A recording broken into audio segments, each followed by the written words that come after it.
Hello everyone, welcome to a special episode of Talent Unlock, our student podcast series on talent management across 5 professional sectors.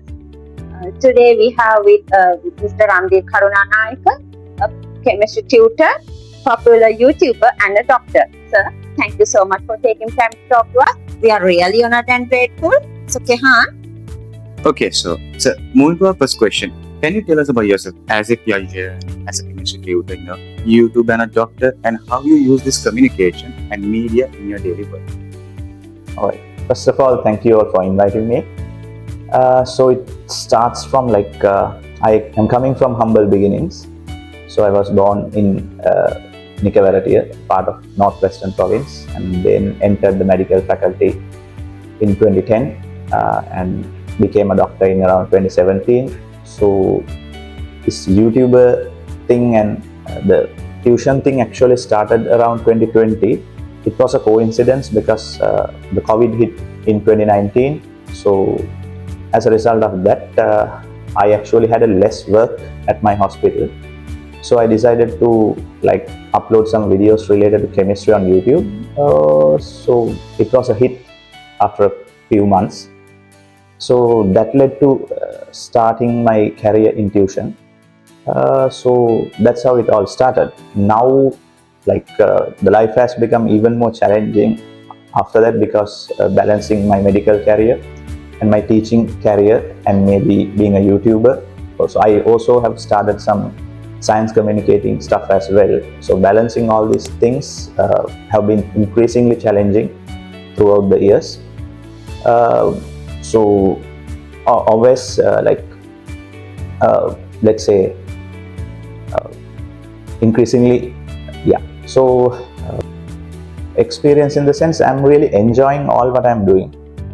So I feel like focusing on anything you do to the maximum level possible would lead you to unlock doors that you didn't ever think would unlock. So that a person who becomes a doctor wouldn't ever pursue a different career. So I balance both things and I enjoy both things, which is a rarity and which brings some joy that a normal doctor would not have. Yeah, that's pretty much it about it. Thank you so much, sir. Thank you for your So how do you attract and build an audience or team in the communication and media space, whether it's your YouTube channel, tutoring classes, or medical practices? Okay. Actually, I don't have any private practice, so I only work at the hospital. But when it comes to my tuition classes and when it comes to my social media, what I feel is you should deliver the best possible thing for your audience. It may be a class, or it may be a YouTube video related to chemistry, or maybe a science communication video. So whatever the thing you do the best research possible on what you are doing and get to know about in depth. So then only you can deliver something truly remarkable for your audience with a lot of confidence. So eventually your confidence comes as a result of how in-depth the knowledge you have, be it chemistry or be it other science communication stuff, or be it my medical practice. I mean, not the private practice, but the government service. Because when it comes to even dealing with patients, you might come across a patient whom you haven't ever dealt with. It's always a new case. So you have to have a lot of confidence to deal with that, because when you consider the hierarchy in the healthcare sector, the doctor comes on top. So everyone follows you. So if you don't have enough confidence in what you're doing, the whole ward could collapse. Everything could go into chaos. So eventually it's the confidence that drives me, and delivering the best possible stuff for my audience is what entertains me, and probably it gives value to the person who is engaged with me. Okay, thank you, sir. Okay, sir. What case do you check on others, like especially you're working with collaborators, maybe students or any other co-workers you work with? Actually, I don't have a lot of staff around me, right? But when it comes to dealing with people, what I admire the most is, what I require the most is being punctual, because that is a key aspect of my development in my career. So I believe the other people would do the same for me when they're working with me. The other thing is they being the best in what they're doing. For example, I used to make YouTube thumbnails for my channel for the first 3 years. So I was quite good at that. Then later on, I didn't have enough time to make thumbnails, so I was focused more on tuition. And I wanted to hire people. So when I hire such people for graphic designing purposes, if they can't produce something better than myself, that's like a disappointment to me. So I always try to find someone who could do things better than me and replace my skill set with that person. So when I'm hiring someone, there's probably 2 things. First thing is being punctual, delivering stuff whenever I require them to. And the second thing is being better in that particular skill set. I mean, better than me. Right, that's the second thing. Third thing is being able to work with other people, because it's a teamwork eventually. Though I'm the face that everyone sees, behind me there's a set of people, and they have to work together to deliver the best possible outcome for the audience. So those are the 3 things I would look for in someone when I'm recruiting. Thank you so much. Sir, how do you train or mentor your students, subscribers to improve their communication and learning skills? Okay. When it comes to that, I could go back in time for around 20 years back in time, where I think I was at grade 8. So I was a student who had this sabapolaya. I don't know the exact English term for that. So I was a less confident child. And one day there was this Sinhala literature a meeting. So one of my teachers wanted me to be in a certain debate about a particular topic, which I don't actually remember. But that day I was so less confident, because that's something I haven't ever done. So I debated, and after all, few of my friends said that I debated against my team. So that's the sort of confidence I had at that time. So a such person today, I have more than 100,000 subscribers in my YouTube channel. I have a great audience. So that all was brought. I mean, I was able to build this whole thing because I was gaining confidence, maybe through my academic qualifications, maybe through my chemistry videos, where I would be producing content that no one was able to replicate or match up to this point. So it's unmatched for the time being. So that brings me confidence, because these comments from my students gives me confidence more and more. So there are people who show a lot of confidence, but from the inside, such people could be empty. So what I believe is, anyone, if they want to be confident in delivering something to their audience, first they have to have their academic qualifications. Then they have to be the best in what they deliver compared to the rest of the competition. So that's what brought me here. And I believe even you guys, when you are pursuing certain things in your career, first you become the best, and you have to have the best qualifications. So confidence naturally grows. You don't have to have a fake confidence in yourself. That's what drives you forward. Such people would own the future. Thank you, sir. Okay, sir. So what I want to know is, how important is continuous learning for professional workers in communication, media, tutoring, and medicine practices?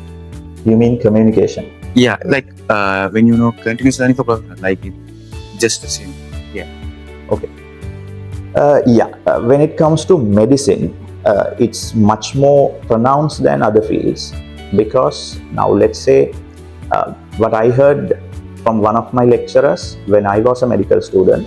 He said all the medical knowledge that you have currently will be changed by, let's say, 5 years, and 50% of everything you know would be false by 5 years, right? So it could be like, what the heck is this like thing?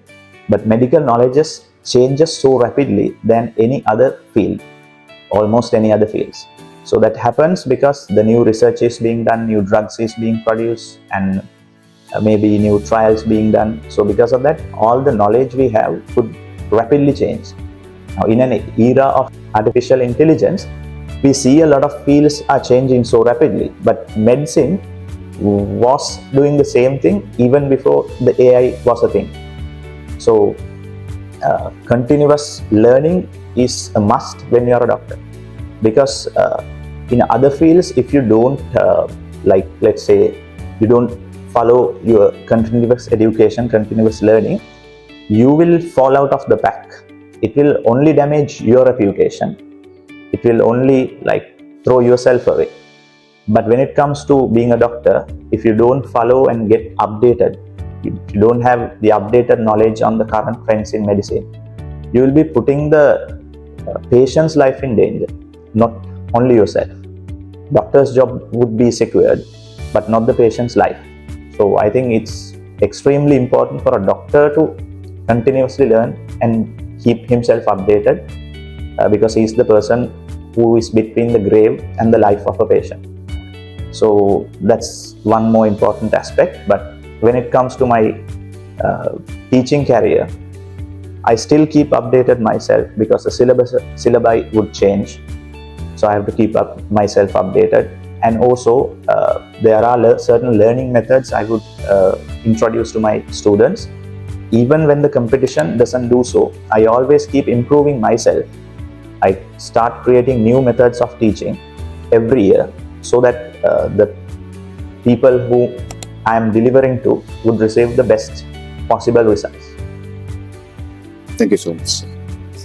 Sir, what kind of on-the-job training or practical experience do you find most effective for people in your field? Okay, now in my fields, we'll still have to talk about both fields, medicine and teaching.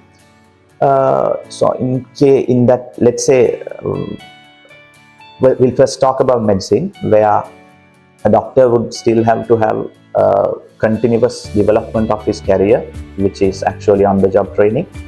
So confidence is a must, because as I mentioned earlier, he's among the top in the hierarchy of the healthcare sector. So if he doesn't have enough confidence, if he gets panicked when he comes across a patient, the rest of the staff members would definitely have no answers. So it has to, like, a doctor will always have to have the confidence when it comes to on-the-job training. And then he'll also have to have himself updated with his knowledge. The same applies for a teacher as well, and the confidence. So if you, whatever the career you pursue, whether be it an accountant or a lawyer or doctor, whatever, right? So whatever the career, having yourself updated with the latest knowledge and having enough confidence to deal with the day-to-day issues that you come across are the two most important things, I feel like. And the other most important thing is being the best in what you could become, so that you can deliver the best possible outcome for the people you are dealing with. Okay, thank you, sir.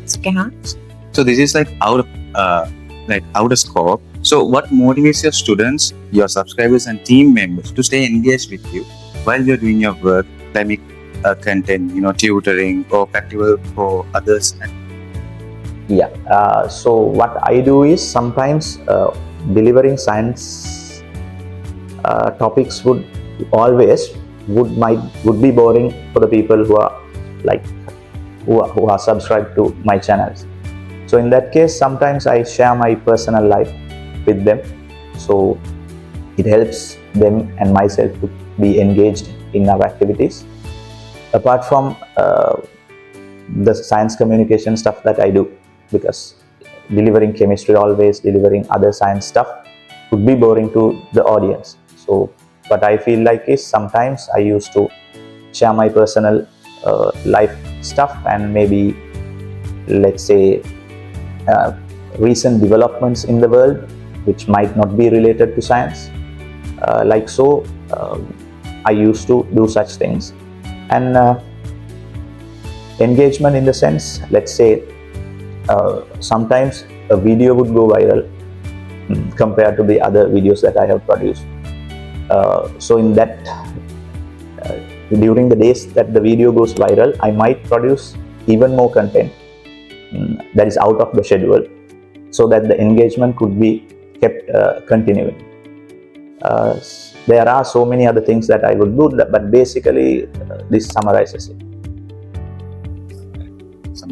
Thank you so much, sir. Sir, here's the next question. What are the biggest challenges you face in managing talent or keeping your audience engaged in communication and media today? Sometimes I feel like I'm burnout, so I take certain breaks at certain times, because if not, you will always won't be able to deliver the best out of yourself.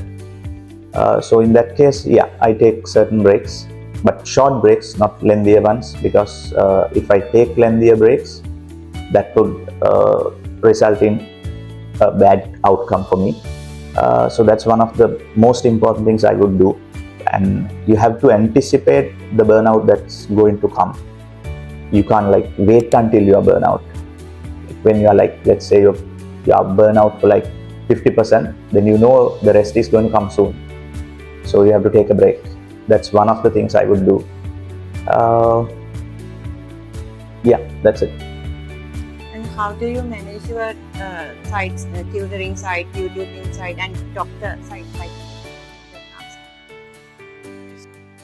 Okay. Yes, that's an extremely difficult task. It has becoming even more difficult. So now let's say I start new classes sometimes. So with that, things become difficult. But still, if I could manage the burnout aspect of my life, and you know that I'm married, I have a child, so I have a family life as well. So that's also more important than anything else I do, because that should be the number one thing that I should be caring about. So having to manage my career as a doctor and a teacher and a father and a husband, right, that's a hell of a lot of things to be managed at the same time. So having certain breaks and having engaging with my peers or with my parents, my family and my friends would also lead me to balance my life during all these hardships around me. And also the most important thing is I enjoy what I'm doing. If you because certain things could be boring if you keep doing the same thing again and again. So I sometimes try to change the way I teach chemistry, because usually it's the same thing that you taught last year would be teach this year as well, but I change the way I do it, so I don't feel I'm bored. And there are maybe students who came for the class last year and they would be coming for the class this year as well, so they won't feel like they're in the same class again. I won't feel like I'm in the same class again, because I enjoy what I'm doing. I'm changing the way I teach. And when it comes to medicine, it's a bit difficult to change the way you deal with patients. You have to be consistent with it, and there's no way that you could find different methods to treat your patients, because there are protocols for that, standards for that.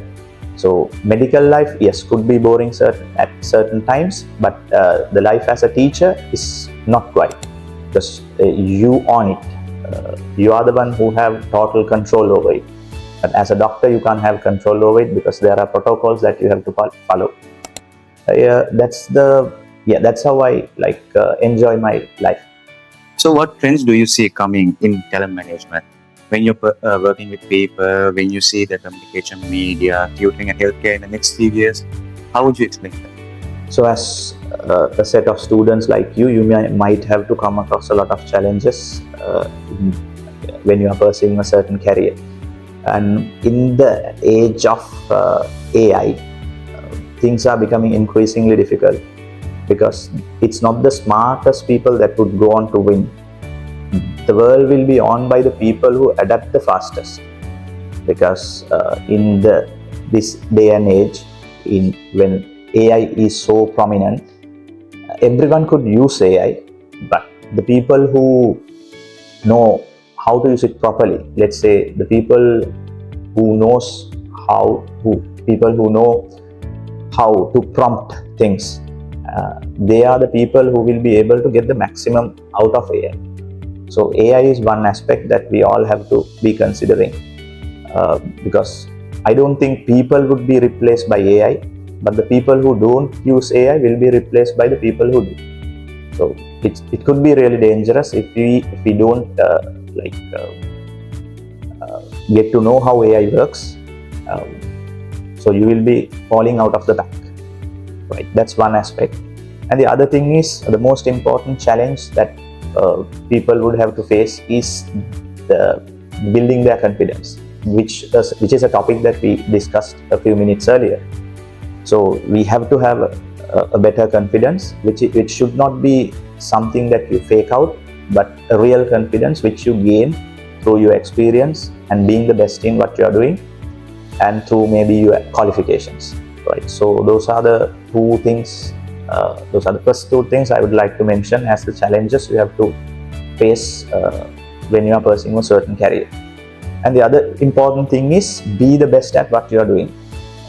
Try to be irreplaceable. It's not entirely possible, but try your best to become that. You can't be replaced by anyone else. People say that you can be replaced, but try to make it harder for the other people. Don't just let yourself easily be replaced by someone. So those are the three things I think we should be focusing on for the next couple of years as the challenges we have to, as the trends, or as the qualities that we would have to have if you are pursuing a great career ahead. So, what advice would you give to university students and young professionals like us who want to build successful careers in communication, media, education, or healthcare? How can we start developing the right talent management skills early in our studies? So confidence and being the best in what you are doing, and have a really good idea about AI, because that's the future, right? So one day most of the jobs will be replaced by AI, and you should be irreplaceable by AI.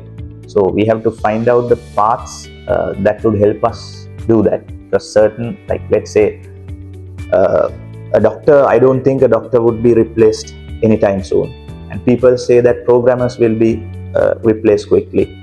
So we should know how the future what the future would turn out to be. We have to anticipate and shape our careers in a certain way that you are not threatened, you are not irrelevant. You always have to have a relevance to yourself. Someone should not be able to replace you. So you have to have a great vision about what you're doing. If you don't have a good vision, what the future would bring you, then you will be replaced by maybe AI or some other person.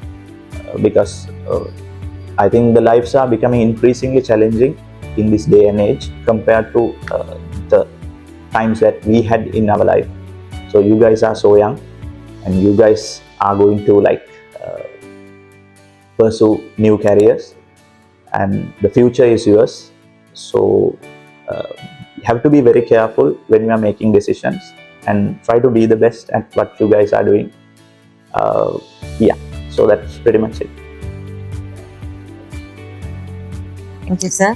Thank you, sir. Before we end this episode, I just want to ask final questions. So, what keeps you going? What is the answer? What is the, what do you want to tell to the students in the future? What motivates you, and what do you see that wants to change in the society in terms of communication, media, tutoring, and your doctor? Right. Let's say one aspect I would like to add to the previous question is having like empathy towards people, because that's something we lack. We always try to pursue certain careers where we forget about the empathy. When it comes to a doctor, especially, certain parts of the jobs of a medical doctor will be replaced with AI.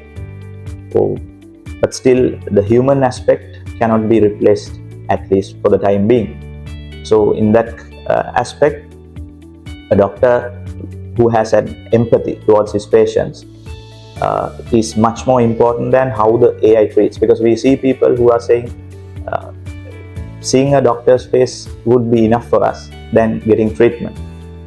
So they are happy to see their doctor's face, and that itself may be helping cure their diseases. So that empathy part is extremely important, because sometimes a doctor would lack empathy. So in future there will be a like the empathy of a certain person, which so far cannot be replicated by an AI, will have to play a bigger role in your careers as well. So empathy is one more aspect that I would like to add to the previous topic that I was discussing about. Thank you, sir. So this is the ending of the episode. So thank you so much for your wonderful answers and your wonderful advices. So listeners, we hope you all have been more inspired more than us. So don't forget to subscribe our channel. Thank you for watching. Thank you for watching. Thank you for inviting me. So hope you all have the best future possible for you guys. Thank you for inviting.